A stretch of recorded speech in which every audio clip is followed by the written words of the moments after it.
ప్రభు పేట అందరికీ ప్రైజ్ లాడండి. బాగున్నారండి అందరూ? అందరూ బాగున్నారని ఆశిస్తున్నాను. బిడ్డల చదువుల్లో అన్ని విషయాల్లో దేవుడు తోడుగా ఉండాలని మా ప్రార్థనలో జ్ఞాపకం చేసుకుంటున్నాం. ఈరోజు వాక్యం కీర్తనలో 143 అధ్యాయం 10వ వచనం. నీవే నా ప్రభుడవు, నీ చిత్తానుసారంగా నడుచుటకు నాకు నేర్పించమని. దేవుని చిత్తానుసారంగా నడవడానికి నేర్పించమని భక్తుడు అడుగుతున్నాడు కీర్తనకారుడు. అదేవిధంగా మనం కూడా నీ చిత్తంలో మేము నడవాలి ప్రభు, మా ఇష్టం అంటూ వద్దు, మా ఈ జీవిత ప్రయాణంలో నీ ఇష్టానుసారంగా మమ్మల్ని జీవింపు చేయని దేవుణ్ణి అడగాలి. మనం ఆయనకి ఇష్టంగా మనం జీవించాలి.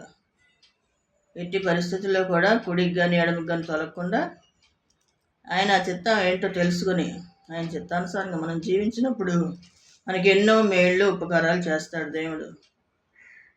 ఈ జీవిత ప్రయాణాల్లో సమస్యలు, బాధలు, ఆర్థిక ఇబ్బందులు కానీ అనారోగ్య పరిస్థితులు ఇవన్నీ కూడా ఉంటూనే ఉంటాయి. కానీ అన్నీ దేవుడు తొలగిస్తాడు. అవన్నీ తొలగించేదాకా మనం ఓర్పు కలిగి జీవించాలి. దేవుని మార్గం ఇలాగే సంకుచితంగా ఉంటుంది, కానీ మనం అవన్నీ తట్టుకుంటే నిత్యరాజ్యంలో ప్రవేశించగలుగుతాం. ఈ లోకంలో దారులు, విశాలమైన దారులు ఉంటాయి, అవన్నీ కూడా మనకి మంచి కాదు. కాబట్టి మనం ఇరుకు మార్గంలో ప్రవేశించి కష్టమైన నష్టమైన దేవునిలో పరిపూర్ణంగా మనం జీవించినప్పుడు ఆ నిత్యరాజ్యంలో దేవునితో పాటు యుగయుగాలు జీవిస్తాం. అలాంటి యుగయుగాలు జీవించే జీవితం ప్రతి ఒక్కరికి ఉండాలని మనం ప్రార్థనలో జ్ఞాపకం చేసుకోవాలి. దేవుని కృప మీ అందరికీ తోడే ఉండును గాక. ఆమేన్.